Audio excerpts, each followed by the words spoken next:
প্রবাসীর ঈদ মানে লবণ ছাড়া তরকারি। তেমনি ফ্যামিলি ছাড়া ঈদ মানে ঈদের আনন্দ কোনো আমেজ নেই। জাস্ট নামাজটা পড়ে এসে খাওয়া-দাওয়া করে ঘুম। এটাই প্রবাসীর ঈদ। প্রবাসীর ঈদ। আসসালামু আলাইকুম। ঈদ মোবারক সবাইকে। Welcome to my new video. আজকে চলে যাচ্ছি নামাজ পড়তে, ঈদের নামাজ। তো প্রবাসে আসলে ঈদের নামাজ পড়তে একটু তাড়াহুড়া করতে হয়। সবাই আসলে উঠতে দেরি হয়ে গেছে ঘুম থেকে, উঠে দেখি সকাল সকাল নামাজ পড়তে চলে যেতে হচ্ছে।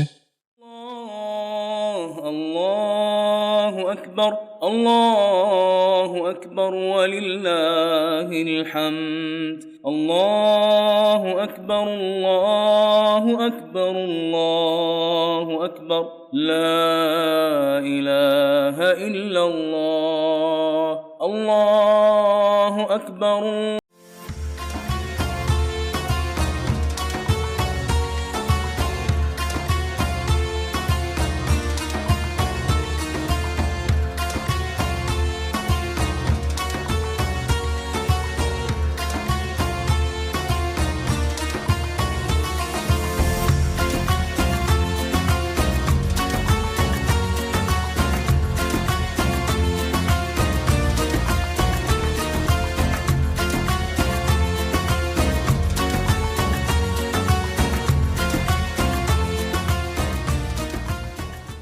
আলহামদুলিল্লাহ ঈদের নামাজ শেষ করে চলে যাচ্ছে রুমের দিকে। একটু করে আয়নার মধ্যে ছবি টবি তুললাম আমরা সবাই মিলে। এখন চলে যাচ্ছে রুমের মধ্যে। এখন নামাজ কালাম শেষ করে আমরা যাচ্ছি রুমের দিকে।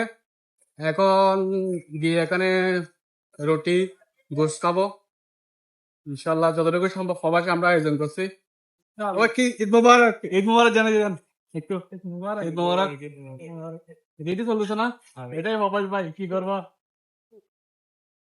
সবাইকে জানাই ঈদ উল আজহার শুভেচ্ছা, ঈদ মোবারক। সবাই আমার ভিডিওতে লাইক কমেন্ট শেয়ার করুন এবং ফলো দিয়ে পাশে থাকবেন। ধন্যবাদ। সালাম আলাইকুম।